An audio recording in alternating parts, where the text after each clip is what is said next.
साथ एक शहरी मौजूद है, उनसे गुफ्तगू करते हैं गुड़ के हवाले से। सर बताइएगा, गुड़ के हवाले से बताइएगा। सर जी ये ਜਿਹੜਾ ਗੁੜ ਹੈ ਇਹ ਸਾਡੇ ਪੰਜਾਬ ਦੀ ਸੌਗਾਤ ਹੈ।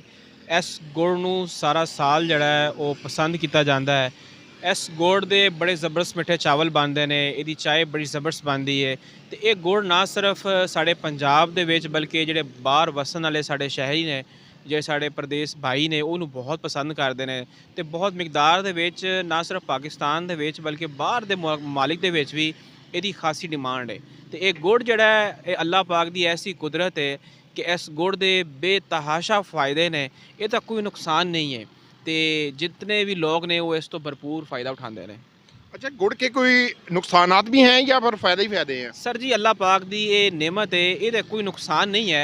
कोई भी चीज़ अगर तुसी हिसाब नाल खाओगे तो वह नुकसान नहीं है। खासकर गुड़ जिहड़ी है ये बहुत आला चीज़ है, तुहाडी मेदे दी बीमारियां, तुहाडी जिस्मानी बीमारियां ख़त्म करती है तो तुहानू एक कुदरती ताकत देंदी है।